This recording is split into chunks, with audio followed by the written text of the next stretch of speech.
Welcome everybody today, and I want to start off today's proceedings formally recognizing that we're hosting this event on Treaty 6 territory, a traditional meeting grounds, gathering place, and traveling route for the Cree, Saulteaux, Blackfoot, Métis, Dene, and Nakota Sioux. We also recognize all the Métis First Nations, all the many First Nations, Métis, and Inuit whose footsteps have marked these lands for millennia. This land has been a gathering place for many millennia. It has a long history as a place of learning and exchange. As an organization, ECVO is grateful to have a public platform through which we can continue promoting learning, collaboration, and the exchange of information for the betterment of our communities here on Treaty 6. With that, on behalf of the board and staff of ECVO, I welcome you to Business Continuity for Nonprofit Organizations webinar. So welcome everybody. I'd like to start off by introducing myself. My name is Katie Ludit. I'm the Strategies and Initiatives Specialist here at ECVO. I'd also like to introduce Emma Wallace, who's the Program Specialist here at ECVO. Emma's going to be helping us on the back end with all the technical pieces. So thank you so much, Emma, for all your help. I'd also like to do a little bit of housekeeping before we get started. So like I mentioned, if everybody can keep their mics muted during the presentation, I would definitely appreciate that. To let everybody know that this session will be recorded and shared with you along with the slides from the presentation after the webinar. We will use these recordings for future learning and opportunities here at ECVO. We recommend that if you can select speaker view, and this will help you with seeing the presentation and the speaker as well. So if you aren't familiar, if you look in your top right-hand corner, you can click on speaker view and that will help you. There will be a question and answer period at the end of the session. So if you have any questions during the presentation, just please add it to the chat box and I'll be monitoring the chat box and I'll put your questions in queue for the question and answer period. So it's my honor today to introduce you to Matt Sawatsky. Matt has spent over 10 years supporting nonprofit, public, and private organizations with their emergency planning, response, and recovery efforts. During his career, he has contributed in operational and managerial roles to some of Canada's largest emergency events, including the 2011 Slave Lake fires, the 2013 Southern Alberta floods, and the 2016 Fort McMurray fires. Most recently, Matt supported Alberta Health Services as a business continuity management officer through the COVID-19 pandemic. Matt is a graduate of the Justice Institute of British Columbia with a Bachelor of Emergency and Security Management Studies and holds a certified business continuity professional designation. He's a member of the Disaster Recovery Institute Canada and the International Association of Emergency Managers. He's also instructor with Mount Royal University's Emergency and Disaster Recovery Program. So without further ado, I will hand it over to Matt to introduce us to business continuity management. Perfect. Well, thanks so much, Katie. It's always weird to hear about yourself, but good morning, everyone. It's my pleasure to be here today, and thank you all for joining in this discussion. So before we begin, I would like to take the opportunity to thank everyone at ECVO and all the other agencies involved in making today possible. We've got a full agenda ahead of us, which I hope will provide an introduction to business continuity management as a practice, make you aware of what to expect with business continuity planning, and give you all some takeaways that will enhance your own organizational resilience through business continuity programming. And before we begin, I do want to apologize in advance as I am fairly new to Zoom. I don't even know how to change my background like Katie did. That's impressive, if I can say. And as you can see, I am working from my home office today, which is also known as my living room. So I am so sorry for any technical issues that might arise, you know, the phone ringing or any doorbells or anything like that. But I mean, as you guys are aware, this is our new normal. So that's exactly what we're here to talk about today. Strategies that may not be perfect, but they will get us by. So hopefully you can see my screen. I do have a slide presentation I'll walk us through, and over the next 40 minutes or so, what I hope to accomplish is to leave you all with a basic understanding of what business continuity management is and why it should be part of your organizational planning. So to do this, we'll begin by getting into a business continuity mindset. Business continuity, being a risk management endeavor, often gets confused with other tactical risk-related processes, such as emergency response. So we'll start with a few examples of business continuity management. And I'm sure many of you have heard of business continuity plans. And while these are the main output of continuity planning, we'll also discuss how value from business continuity is derived from approaching it as a cyclical program to ensure it meets the needs of your organization, it's maintained and can be actioned when needed. Now, finally, I believe, as Katie mentioned, we will have some time at the end for questions. So we'll have a bit of an open discussion to close this off. All right, so I'd like to begin with a quick scenario. Now, I imagine all of you are familiar with fire drills. Everyone present must have been involved in or ran a fire drill at some point in their professional life. So let's think about what happens in a fire drill. So firstly, the fire alarm goes off, and usually a floor warden goes around making sure that everyone evacuates to a safe, predefined muster point. And we lock all the doors on the way out. Typically, staff wait in the parking lot for a couple of minutes while it's verified that everyone is out of the building. Then, as most fire drills go, a fire marshal will come in and give the all clear, and everyone will head back to their desks. Now, this scenario that I've just described and that we're all familiar with is an example of emergency response.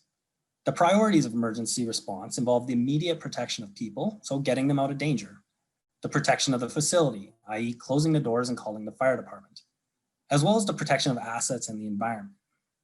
Now, what I'd like you to consider from this exercise is what would happen if the fire marshal in the scenario were to tell you, as is typical in most fire events, that instead of being all clear, your building has actually received smoke, fire, and water damage, and you won't be able to access it for weeks or even months.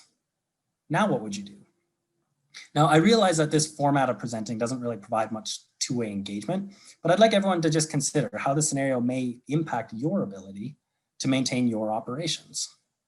So some things that you may want to consider is that you have clients who count on your services. So how would you continue to provide your programming? In order to provide programming, we all need some basic things, like people. So do you have contact information for key personnel backed up somewhere? And where will these people work? We need infrastructure. So if your staff will be forced to work off-site, do they have computers with network access? Do they have access to the software programs that they'll require, such as your payroll, your accounting, your client databases? I mean, often these are housed by third-party vendors. And of course, we need reliable service. We need key documents. So how will you access documents that will be required for your continuity of service or even your insurance claim? Like your license, your donor reports, client lists, and of course it goes on and on. So do backups of these exist? Where are those backups housed? Are they in the facility that's now inaccessible? I mean, often we have, particularly in nonprofits, our backups being backed up on thumb drives. And while this is a viable option in the event of a network failure or a power loss, these are typically housed in a manager's desk, which does pose some problems in the event of an evacuation.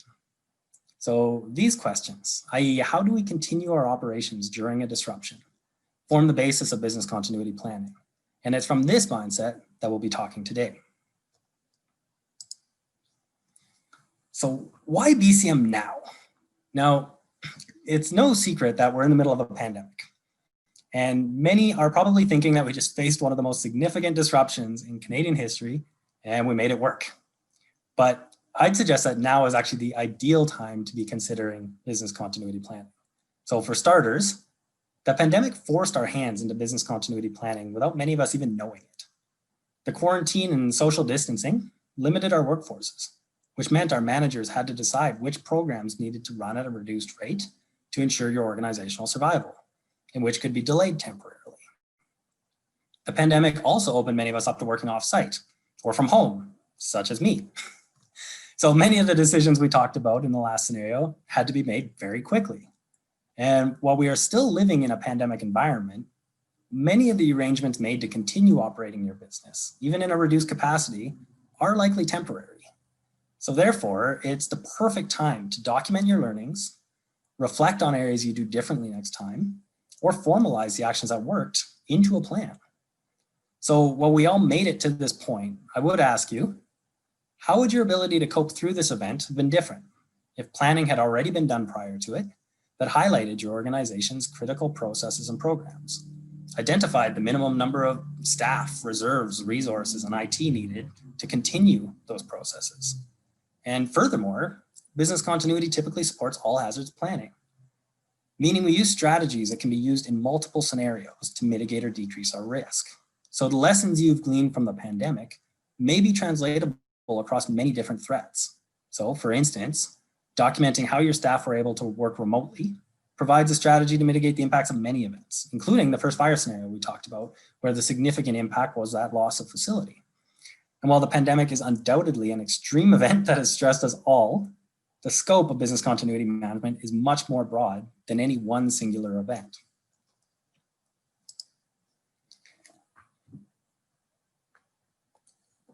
So, what is business continuity management? It is a holistic management process that identifies potential threats to an organization and the impacts to business operations that those threats, if realized, might cause. So simply put, it's a framework for building your organizational resilience. It consists of a multitude of steps, which we will get into as we go through this presentation, that culminate in the development of a business continuity plan. A BCP is a documented collection of the procedures and information that's developed, compiled, and maintained for us to use in an incident or a disruption to enable an organization to continue to deliver its services, although usually it's at a predefined and a reduced capacity. So, as we've already discussed, business continuity planning looks at all hazards. And when we think about disruptions against our organizations, usually the first thing that comes to mind is natural disasters. I mean, this is Alberta after all. And I'm sure many of you have been involved in one or more of our past significant natural events. Just in recent history, we've had the 2011 Slave Lake fires, 2013, we had the floods, 2014, snow timber, 2016, Fort McMurray, and I could go on and on and on and on. And it is critical we plan for these types of events as they're usually large. They require coordinated efforts. They can pose harm and they can cripple an organization's infrastructure, its supply chain, and its capacity to deliver services for a long time. Likewise, man-made events such as power outages can be devastating as well. So in 2014, we had the downtown Calgary outage, which lasted over a week for many. Businesses with computer services and networks based in those buildings were to a large degree completely unoperational. And just last winter, I believe it was Manitoba, actually had a 3-week power outage stemming from a winter storm, which really makes one think, how would something similar impact your operations? So again, while it is important that we consider these large external events, comprehensive business continuity planning should also have us look introspectively into our own organizations. So disruptions don't have to be large geographic instances. For many small businesses and other organizations running on moderate operating reserves, the canceling of a revenue generating event like a fundraiser, which I'm sure has happened due to the pandemic, or even reduced donor capacity could be a significant threat to the survivability of an organization. Even the loss of a key decision maker in your organization could warrant some business continuity actions to prioritize service and minimize loss. So one of the things I'd ask, and I don't know if this is all right, Katie, but if any of you have faced an interruption in your organization and you'd be willing to share, what caused that interruption, could you throw it in the chat box? It'd be interesting to see kind of what the range of those events would be. All right, so why BCM? So business continuity management, while gaining some traction in the nonprofit sector, is still a fairly new concept. So all of your groups provide key services for the public and support some of our most vulnerable. It's no secret that in times of disasters or economic uncertainty, the need for these services increase. I mean, looking at the slide, so the top statistics come from Charity Navigator in the US. And they highlight that nonprofits, as with other industries, are being significantly impacted by the pandemic and the resulting economic uncertainty. So this has required 71% of their respondents to either cut programming or consider cutting it. However, where continuity planning is vital for nonprofits is that in these times, nonprofits are often leaned on more. So in this case, almost 70% of nonprofits are still being asked to provide the same level of service or more even though they have a significantly reduced capacity. The bottom stats were compiled following the 2013 Southern Alberta floods. And again, they show that social service agencies, which I believe the majority of the members on this call are, were left with significantly reduced capacity to deliver services, yet demand for the services significantly increased. So this shows that this trend is consistent and allows us to recognize it and highlights the importance of planning. I liken this to the whole airline speech where parents are told to put their oxygen mask on before they can help their kids. So nonprofits must be able to protect themselves from disruptions and ensure their own ability to continue to operate before they can be of use to others. Now, lastly, there was talk about donors potentially requiring organizations to have continuity plans in place as a condition for granting. Now, I'm not sure if this actually happened or if these talks are even still underway, but as a best practice to secure investments in other industries, it's likely not far off. So again, if anyone has been asked for such a requirement, I'd be interested to hear in the chat box. All right, so now you may feel a little overwhelmed at this point, and I want to assure you that business continuity planning does not need to be an overly complicated practice, but there are some things to consider before beginning your planning. Firstly, as discussed, any organization can and should have a business continuity plan. Often when people consider continuity planning, they think of large corporations.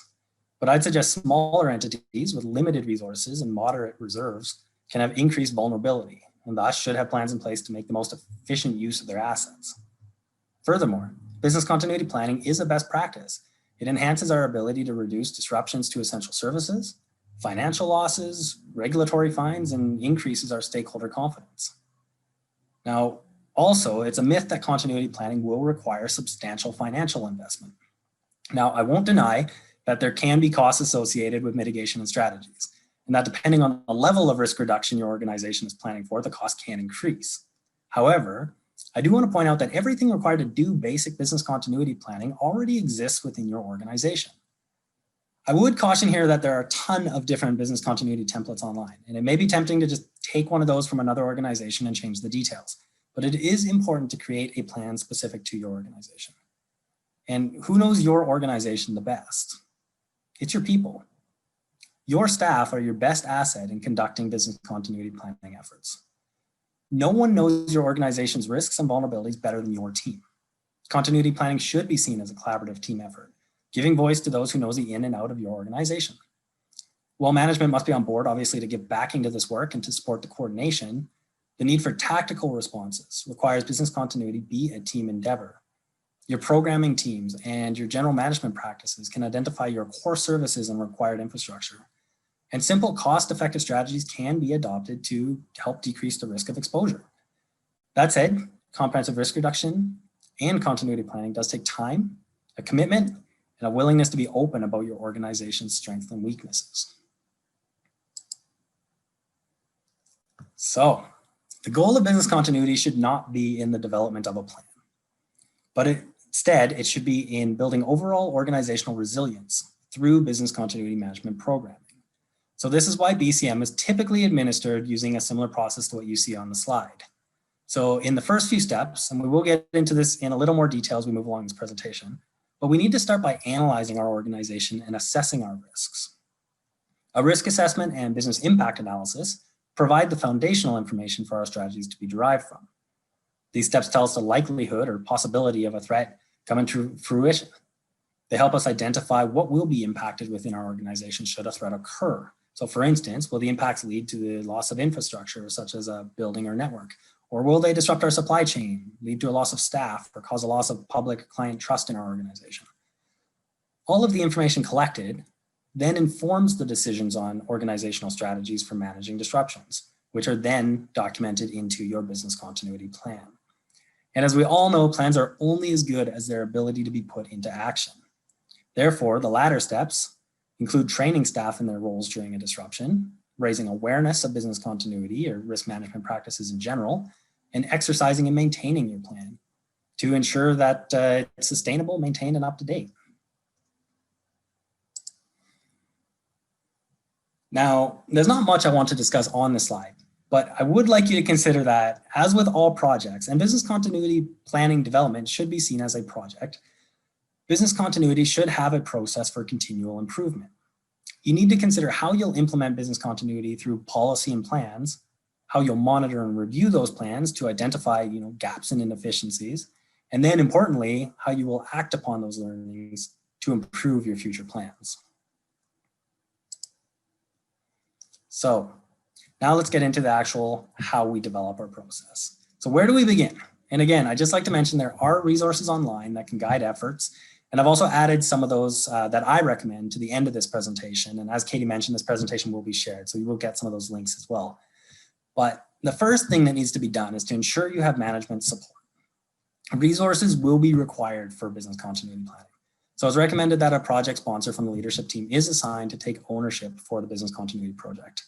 The sponsor will be responsible for ensuring that support for the planning project from all senior managers is obtained and maintained, that the planning activities are completed on schedule, and to promote department-wide awareness of business continuity. You'll also likely want a business continuity coordinator or an officer, and that person will organize and coordinate the project planning, the plan development, and provide reviews and progress reports along the way. And as planning progresses, they'll usually support the plan's testing and any training and ongoing maintenance efforts. Now, once these members are assigned, it's important to begin by understanding your own organization, looking at what you do, why you do it, how you do it, and who's all involved in making your processes work. This will enable you to establish your BCM requirements, considering your organization's mission, your goals, and your internal and external obligations, such as your contracts, your legal, and your regulatory responsibilities. So you should identify your products and services and all their related activities that would be within the scope of business continuity planning. You should consider how you work with other stakeholders to support their needs and interests, such as your staff, your customers, your donors, your board members, and any vendors. And of course, as with any project, you want to define the scope of your business continuity program, which is appropriate to the size, nature, and complexity of your organization. Sorry. Hard to talk this long straight. So once we have a good idea of how our organization operates and what we expect to achieve from our business continuity program, it's time to start looking at those hazards or disruptions that can negatively impact our organization or cause it harm. So to do this, we need to identify all the threats that hold the potential to disrupt our operations. And before I go on, I'd just like to discuss some of the terminology that I'm using. So a hazard is simply the condition posing the threat of harm. So this could be your tornado, your flood, your cyber attack, pandemic, telecommunications interruption, any of those type of things. And we've discussed many of these already. And with some exception, we can't really do much to influence a hazard. For the most part, if a flood is going to happen, it's going to happen. However, what we can influence is our risk. So risk is our likelihood of loss due to a hazard. So for instance, imagine you're a pedestrian standing on the side of a country road wanting to cross that road. The hazard is being hit by a car, but being a quiet country road, the risk is very low. However, if that same person was trying to cross Deerfoot or the Anthony Henday, the hazard is still being hit by a car, but the probability of being hit has risen. So therefore your risk has dramatically increased. So for instance, understanding your risk allows us to respond to hazards appropriately. Following the floods, a common practice for businesses near the river was to move their servers to a mid or top level floor and out of the basement. However, costs associated with this action would not be justified for a business that has a low likelihood of flooding. Again, this is one of the reasons that it's important that every organization create their own BCP specific to them and not just adopt one that's already made from the internet. So begin by having a brainstorming session and list out all your potential hazards. Bring in some of your team, and in particular, those who've been involved in your organization for a long time, and ask them what hazards has your operation faced in the past, and even how they've managed those. Consider your community and how often certain events happen in your area. Consider your industry and the networks and what they commonly face. The information you collect can provide a pretty good understanding of the most common hazards you'll face. Following this, we'll evaluate our hazards against the potential impact they may have using a hazard impact risk assessment, or a HIRA as it's usually known. So a HIRA is a risk assessment tool that can be used to assess which hazards pose the greatest risk in terms of how likely they are to occur and how great their potential impact may be. We use high risk because they allow us to identify and prioritize those hazards that pose us the greatest risk. Therefore, they not only allow us to justify our strategies and the potential expenses that come with those, but also allow us to be proactive in planning rather than just reacting to what is currently happening.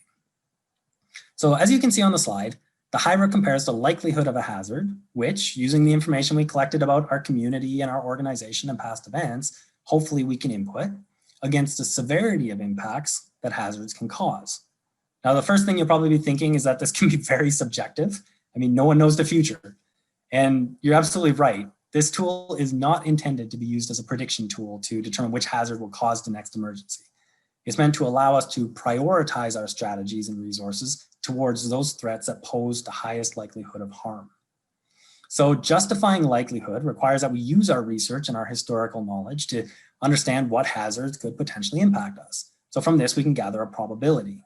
So for instance, if your organization has been involved in a flood 3 times in the last 10 years, it's safe to say there's a 30% chance you'll face one again soon. And I am not a mathematician, so this is just an example. So likewise, if you've had network outages, 15 times over the same period, the chances are very likely that you'll face this threat again soon.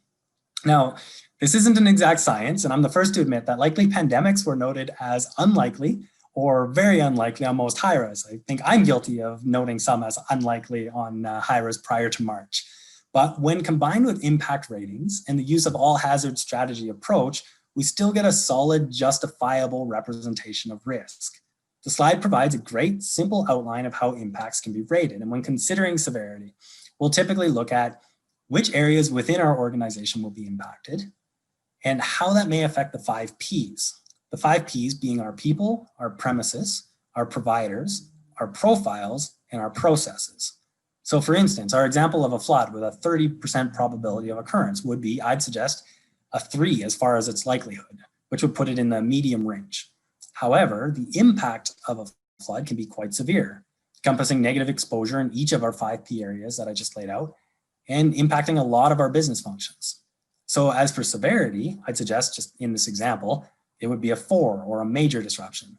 So the overarching risk to the organization would be high. For our other example of a power outage, I'd rate the likelihood of another occurrence being very likely.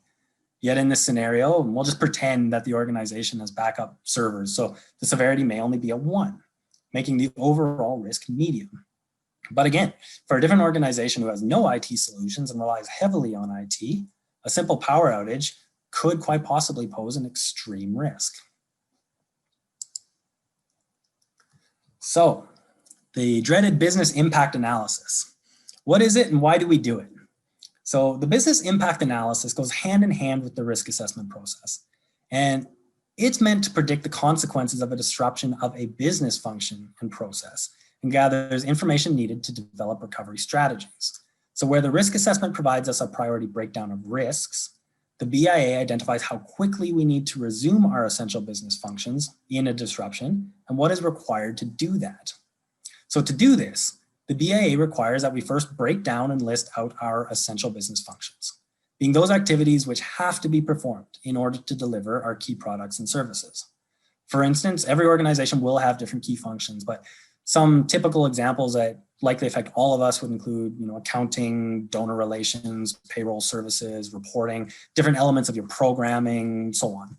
So as the slide notes, the BIA will allow us to understand the impacts on our organization should we lose an essential business function. It will also identify the timelines needed to recover that area in order to mitigate severe consequences. So this will identify which functions must be maintained. If we're saying a function must be maintained, planning needs to be in place versus functions that can be shut down temporarily. And I would like to point out here that we must remember that we are planning for unusual situations in these instances. So it's important that when we talk about suspending a function or saying that one function may not be as critical as another, this does not negate the importance of that function in day-to-day operations. This is very, very critical when you bring this work back to your staff. You don't want anyone to feel demeaned when you say their function isn't as critical as another area. So for instance, I think we all agree that payroll is a critical function. It's vitally important let's be honest, staff aren't coming to work if they're not getting paid. However, Most organizations run a bi-weekly pay schedule. So in the event of a disruption, payroll could presumably be suspended for a few days or even a week to relocate those resources, your people, maybe even their equipment, to other more time-sensitive areas. So as we did before, we'll begin by brainstorming all of our organizational functions. So now, just as a quick example, let's imagine that we're working in a settlement agency that provides translation and interpretation services, information and referral services, and a crisis line as 3 of their key services. So for each of these services, we'd complete the above form. What this allows us to do is to prioritize our recovery efforts based on the services that need to be recovered to a predefined minimal level first in order to mitigate harm. So in other words, which services need to be up and running first. In order to do this, we must determine within our own organization how we'll categorize impacts. So to aid in this endeavor, usually we'll use an impact matrix. Now, I hope you guys can see this. I did try this out on Zoom before, and I know it was a little bit blurry, but that's okay. We will be explaining this kind of as we go through, and as Katie mentioned, we'll share the slides afterwards. So hopefully that makes it a bit more clear. But this is a quick example of an impact assessment matrix. So what this allows us to do is to quantify and rate our impacts. Your organization would need to define what categories they'd want to utilize, but typically it's as above, and it would include health and safety, stakeholders, legal, financial, operational, and reputational impacts. Defining impact levels can be straightforward in some areas, such as financial, where reviewing budgets and knowing your operating reserves can provide some quantifiable numbers. So in this case on our slide, obviously this is for a fairly large organization. This is one I've utilized in the past, may not be representative of your own organization, but in this case, under the financial category, what they've noted is the loss of up to $50,000 is negligible as an impact against that organization. However, a loss of more than $5 million is an extreme impact against that organization, which threatens the survivability of that organization. So that's essentially how you would use this, utilize this matrix. Other areas are more qualitative nature, and thus there is some subjectivity in this process. So for instance, under reputational, negligible in this case has been identified as little or no public complaint, little or no impact on public satisfaction, and unlikely to be media involvement. However, once we move up to the extreme area, there's major long-term impact on reputation and goodwill. Now that's really hard to quantify. So that is a qualitative metrics. However, they have tried to do that a little bit here by saying national media coverage, including social media, would be impacted. So if they start seeing national media coverage, they would know they're moving up to that major and extreme risk. Market share loss. So if they're starting to see market share loss, they again would know that they're in kind of that category area. So it would be up to your organization to define how you would define these categories. Next, you'll notice on this slide, so our business impact analysis sheet, that there are different lines based on varying times to donate impact. So I think you can see my mouse, but that's really under the impact for business. You can see first 24 hours, then up to 48 hours, then up to a week, and then up to 2 weeks. And this is because impacts change over time. So consider your own organization as we do this, but let's compare the services for our imaginary settlement organization using that impact matrix. So what would our impacts be for the first one, should we not be able to provide translation and interpretation services for 24 hours? So let's imagine we've lost our ability to provide translation and interpretation services, and we're looking at a 24-hour time frame.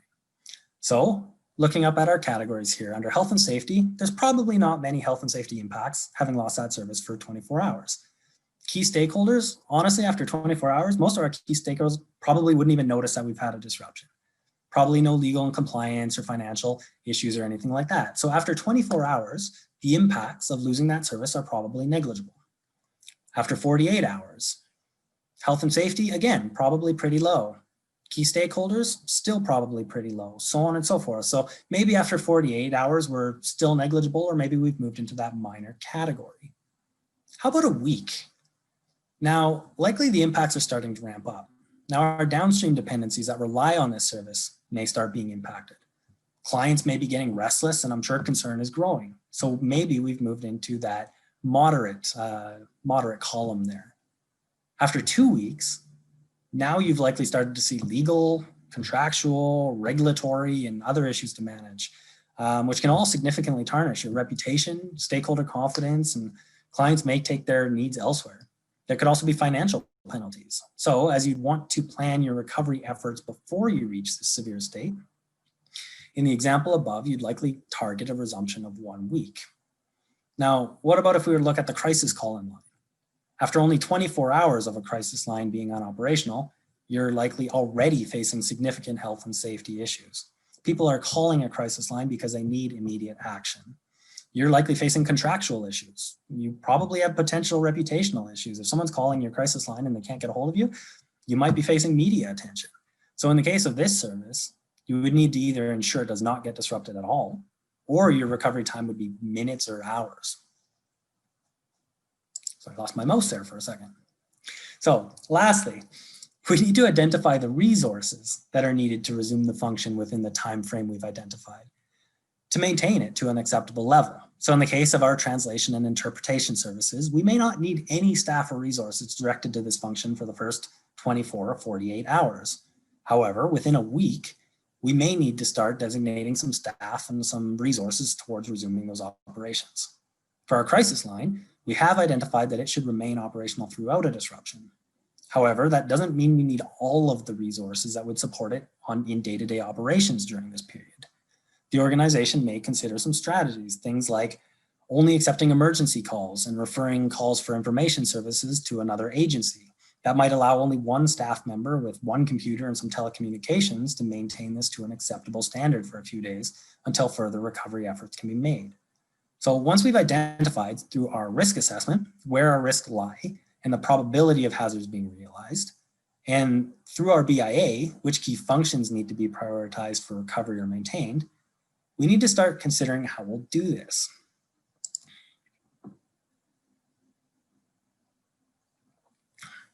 So strategies are the actions that must be carried out between the occurrence of a disaster or disruption and the time when normal operations are restored. There are a variety of different strategies that can be utilized, but what's critical when considering your options is that your strategy must allow you to meet your recovery time. And of course, your recovery time would have been identified in that preceding step. It must be viable for your organization, and the cost should not exceed the benefits, i.e. the potential impacts we discussed in our last step. So for instance, from our example, there would be no reason to spend substantial amount of money enabling your ability to recover your translation and interpretation services in 24 hours when it was identified that this service would not need to be recovered for a week.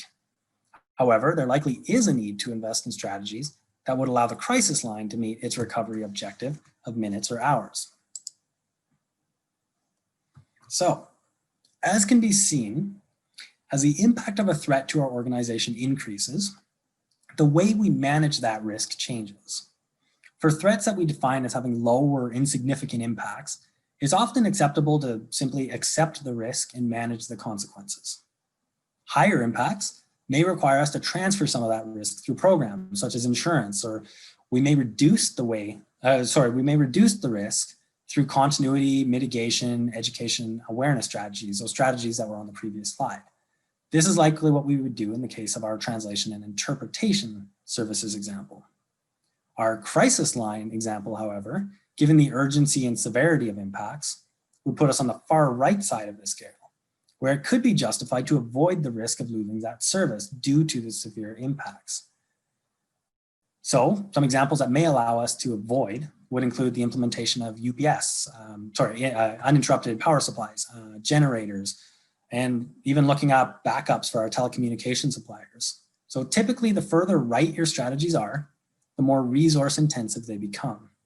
And again, this is why it is critical to do the foundational work of the risk assessment and BIA to understand and justify your planning measures. So here are some other commonly applied strategies. And as mentioned previously, many of these examples can be done without much investment. So they also highlight the importance of engaging with your networks and stakeholders. Shared service solutions with another like-minded group can be hugely beneficial. So some examples include the cross-training of staff, borrowing or keeping old equipment as a backup, identifying backups for critical supplies, And we've talked about some of these even up to this point. So storing important data and documents in an alternate location, succession planning, having an offsite inventory of goods, and alternate work locations. And I've identified both of these as shared services. And again, I want to highlight the value of utilizing your networks. You all work in organizations that serve the public good, and you all work in networks where you have solid, strong relations with other like-minded groups. There is opportunity here for you to work with other groups to support each other. And of course, this can be done without much resource investment. This is just utilizing your relationships. So you may be able to set up a shared service agreement where if one organization has a disruption to their services, they can come and work out of your boardroom for a little while, and vice versa.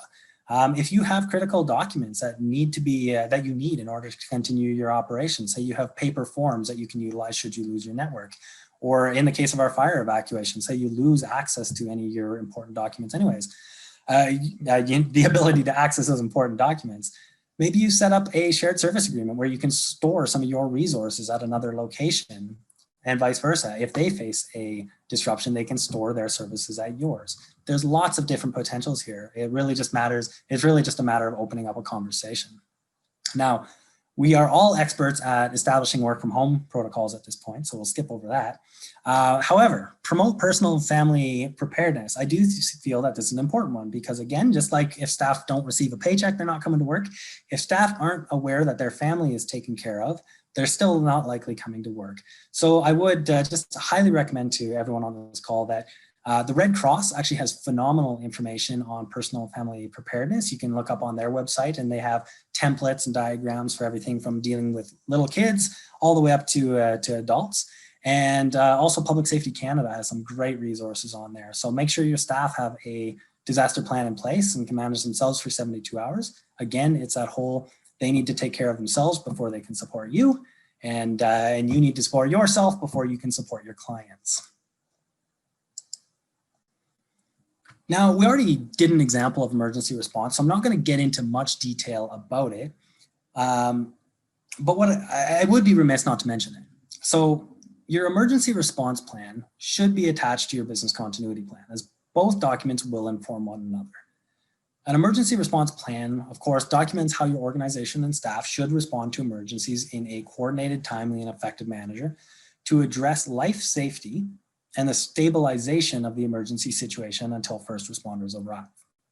So while the priorities of emergency management, being life safety and the protection of property, are different than business continuity management, which is, of course, the continuation of services, and the types of hazards that may necessitate the need to action a plan. So for instance, cyber attacks, loss of critical data, data breaches, those may warrant a BCP being activated, but they would not justify an emergency response plan being actioned. But many of the elements, including coordinated communications, so how are you going to coordinate during an emergency? Delegations of authority, so who has the overall authority to make a decision on behalf of your organization? And your leadership structure are mutual to both documents. So the conduction of a BCP would be a good time to review, update, and incorporate your organization's emergency response plan. Now, finally comes the time to put all the previously gathered information together into a plan. So your plan should typically include background on your BCM program. So as with any program, you would include the scope and its associated policies, the objectives, and who owns and maintains it. Should also provide contact information for all those who are listed within the plan, such as your recovery team members, your vendors, donors, and board members. And it will also outline who has the authority to declare an event and how they activate the plan. Also, should an event become more significant over time, how do they escalate those actions? And finally, the plan should outline the strategies to guide the team members and their leadership through the process to recovery. So here's just a quick, simplified example of the layout of an action plan. So, as you can see, an action plan basically summarizes the past information with the inclusion of how you'll manage your continuity and recovery. So it identifies an area of threat, in this case, loss of a network. It highlights the probability of this occurring and the business areas that may be impacted by it. And it also identifies how quickly you'd need to recover. In this case, you need to recover, or this organization would need to recover their network in under a day to mitigate severe impacts. So finally, the strategies to resume, continue, and recover are laid out, giving staff a step-by-step breakdown to guide their actions and decision-making. These action plans form the bulk of your business continuity plan. Now, as discussed, a successful business continuity program is much more than a binder on a shelf or a well-mapped out policy on your hard drive. It's a program in which your employees and partners should be actively aware and engaged. All staff should have a general knowledge of your organization's BCM concepts, their processes and policies, as this not only enhances your organization's risk culture, but it also enhances your confidence in dealing with risk. For those who have a role within the plan, they should be provided with some business continuity team training. So these staff need to know how to action your continuity and recovery strategies, how to test your plans, and how to coordinate with other groups and other departments, other stakeholders, and also how to evaluate your plan actions. Now, exercises are great as they allow us to evaluate our plans and our preparedness, and of course, identify any deficiencies. They can also test and validate changes that we make to the plan. But training and exercising does not have to be a significant endeavor, but it should be consistent and follow a schedule. So while there are advantages to running a full-scale functional exercise utilizing all your resources and all your different partners, significant benefit can be gained from simply discussing past events that your organization has faced, or even just walking through some scenarios with your team during a standard health and safety meeting. And finally, in order to ensure your plan remains viable, it is important that it is updated and maintained. While the timeframes on this slide are typical for reviewing elements of your business continuity program, changes in key people, processes, risks, and resources should also trigger a review and update. So some of the things you'd want to review would include your business continuity plan, of course. Typically, you would do this once a year. Now, contact lists.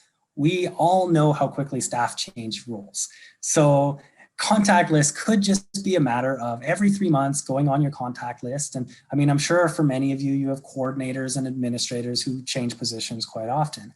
You may not need to go in every time you have a coordinator change roles. So maybe once every 3 months, you might be able to go in and update your contact list. However, if your CEO happens to leave the organization, that should definitely trigger you to go in and change your contact list. The risk assessment and your business impact analysis, they should also be reviewed. Up here, we have once a year, depending on your organization, depending on your needs. I mean, if you need to push that to 2 years, that's perfectly fine. However, again, any big significant change, if you were to open another facility or move your operations from one building to another, you would definitely want to review these key elements. And I think that's pretty well the majority of what I wanted to talk to. So that's a basic orientation to BCM and its processes and its steps. But for more information, I do highly encourage you to check out the links on this slide.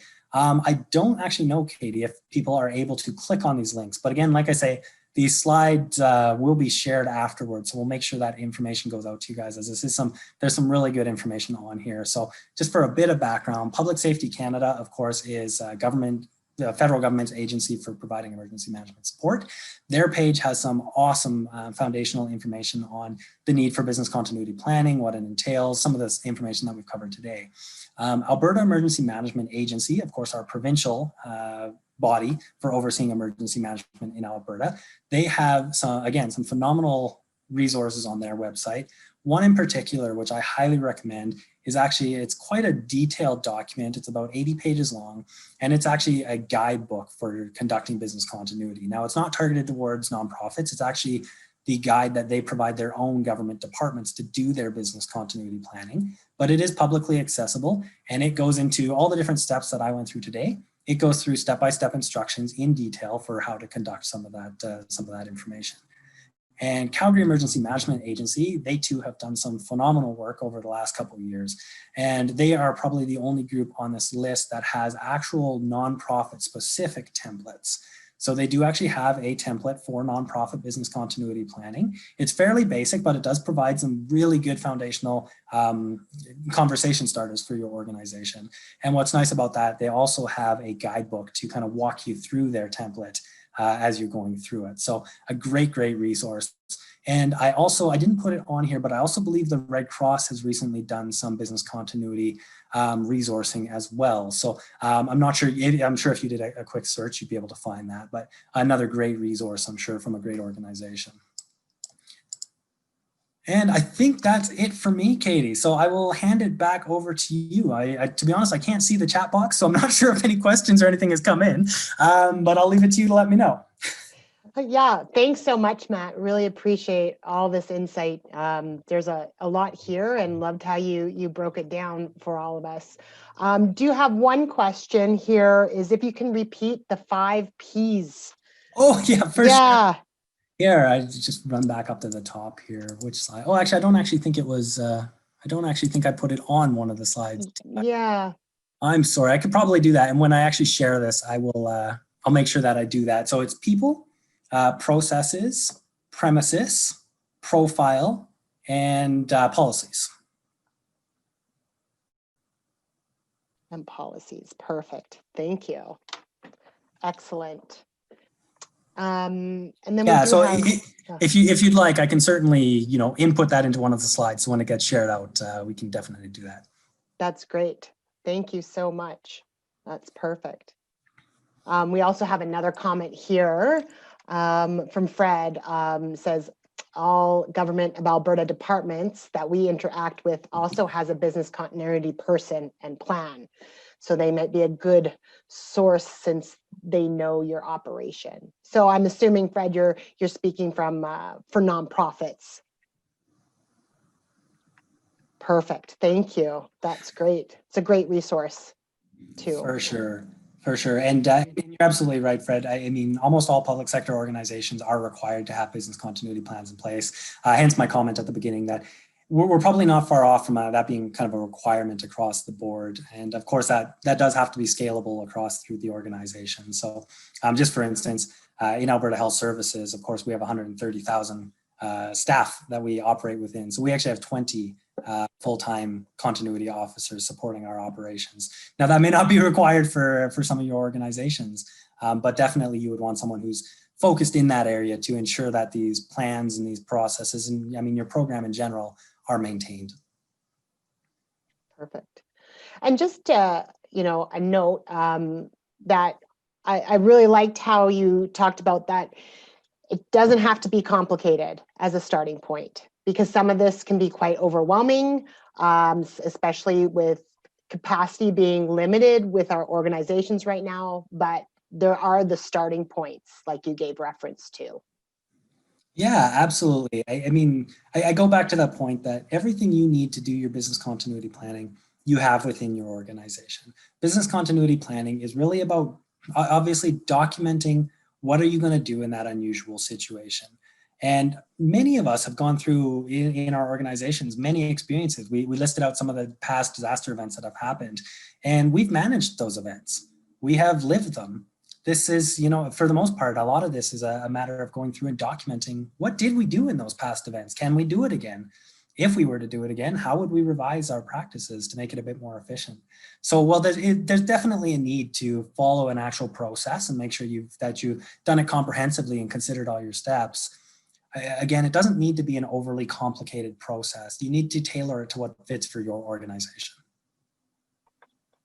Excellent. Yeah, it's easy to get going down rabbit holes real quick. So just to keep it at that level, an easy level of what you already have, the information you already have. For sure. And don't let some of the terminology scare you. I mean, business impact analysis, we just use that term because it makes us look good. So. Yeah, perfect. Oh, and Michael has given a link for everybody for, I just want to check the link out, Disaster Recovery Program Handbook. So, so that would be the Alberta Emergency Management Agency Disaster Recovery Guide then? That's right. Sorry, I can't see. That's perfect. The chat. I can't see it, but that is a great resource actually, and I would encourage anyone to actually go through that because there is some very important information for nonprofits within that guidebook, and it also lays out what is applicable for disaster recovery disaster recovery funding. If you haven't gone through the program before, you might be surprised at what is actually covered and what is not covered as far as essential services versus unessential services. So thank you, Michael, for sharing that. That is a great document, and I highly encourage you review it before, or at least while you're going through this process. And we'll add this link that Michael shared too into the notes that we send out to everybody after as well. Thank you so much. Yes. Is there any other questions that anybody has? Yeah. Perfect. Michael, I saw that do you want to unmute yourself? And feel free to ask the question. Thank you. Thank you so much. Thank you, Matt. It was very interesting and informative presentation. As I indicated to you and Katie earlier, I'm a team lead with Alberta Community Support Network, which is a program, a division of ECVO, that we have a risk management portfolio. And it suddenly dawned on me, listening to and seeing all of these slides that you presented, that I may well change the title of the risk management portfolio to business continuity management, because it really covers the whole thing. My own specialization, it tends to be, I've tended over the years to be in the area of occupational health and safety. And of course, the basis of the legislated occupational health and safety in Alberta and in every other province and territory in Canada is based on the same three premises that you laid out: hazard identification, hazard assessment, and hazard control mitigation, etc. So the connection between the good business practices and the legal requirements for occupational health and safety, they're identical in actual fact. It's just the depth and complexity that you may wish to address in the broad context of business continuity management, and the level and depth that you are required by legislation to engage in occupational health and safety. So thank you for that. It was quite enlightening.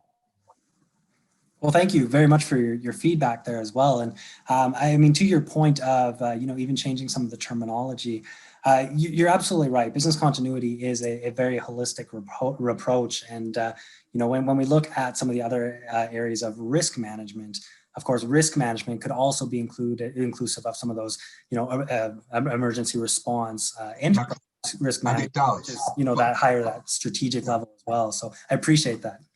Yeah, and ERP is a legal requirement in the OHS legislation, here in Alberta especially.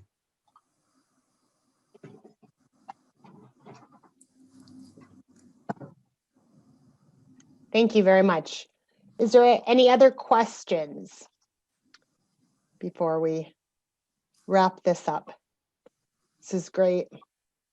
Well, I think Matt, you've given all of us a lot to think about today, and to really look at and reflect on, business continuity and the importance of it within our sector. So I appreciate that, and I look forward to, continuing this conversation down the road. And like we said earlier, we will be sending out the slides and information that Matt shared with everybody.